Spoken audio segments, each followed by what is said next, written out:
Hello ma championne, ici c'est ta coach Elvira Bicquois, ta libératrice de potentiel. Ma mission est de pouvoir t'aider à gagner confiance en toi afin que tu puisses maximiser ton plein potentiel pour vivre une vie pleine d'épanouissement, la vie pour laquelle tu as été déféré sur cette terre. Alors bienvenue dans ce deuxième épisode de la série Un jour à la fois. Aujourd'hui je veux te parler d'un moment de la journée qui peut littéralement changer ta vie le matin. On dit souvent l'oiseau matinal attrape le ver. Mais en réalité, ce n'est pas juste une question d'avance, c'est une question d'avantage. La façon dont tu commences ta journée détermine comment tu vas finir ta vie ou comment tu vis ta vie. Et la plupart des gens commencent leur journée en retard, pressés, déjà stressés, déjà à la traîne, ils se lèvent, regardent leur téléphone, répondent à des messages et dès la première heure, ils appartiennent déjà aux autres. Mais les personnes qui réussissent savent une chose. Le matin est sacré. C'est le moment où tu diriges, pas où tu subis. C'est le moment où tu crées de l'élan, pas du chaos. Tu as deux choix chaque matin. Soit tu te réveilles intentionnellement, soit tu te réveilles par défaut, déjà happé par les urgences des autres. Je vais être honnête avec toi. Moi aussi, je pensais que les matins étaient faits pour survivre. Je me levais tard, je courais après le temps, mais le jour où j'ai commencé à voir mes matinées comme une opportunité, tout a changé.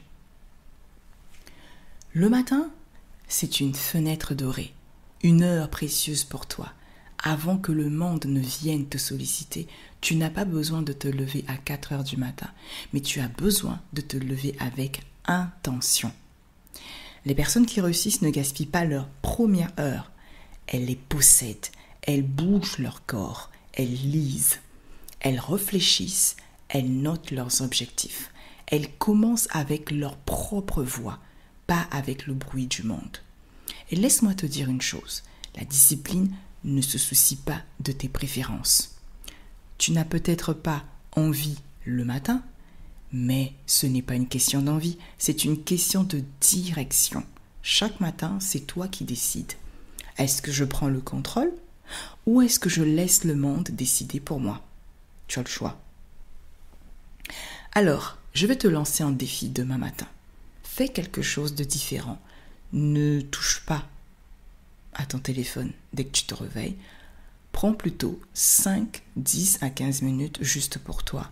Lis une page, écris ton intention du jour par exemple, visualise qui tu veux être. Commence avec ton énergie, ton esprit, ta vision. D'accord? Parce que si tu gagnes le matin, tu gagnes ta journée. Et si tu gagnes la journée, tu commences à gagner ta vie. Et si tu veux être accompagné pour vraiment créer ces routines puissantes, j'ai un outil pour toi. Il s'appelle Destination Succès. C'est bien plus qu'un simple agenda. C'est ton guide personnel pour transformer tes matins en tremplin. Chaque page est conçue pour t'aider à définir tes priorités, à écrire tes objectifs et à cultiver des habitudes qui te rapprochent de la vie que tu veux.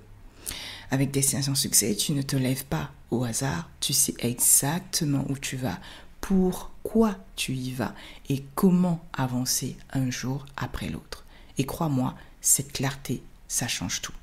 Tu trouveras le lien en description de cet épisode pour découvrir ton planeur Destination Succès et commencer dès maintenant à posséder tes matins. Dans le prochain, l'épisode numéro 3, on parlera d'un piège très court, la différence entre être occupé et être productif. Tu vas découvrir pourquoi cocher des cases ne suffit pas et comment te concentrer sur ce qui compte vraiment. À demain et d'ici là, protège ton matin car c'est le moment le plus sacré de la journée. À très vite, c'était Elvira Bicquois pour te servir. N'oublie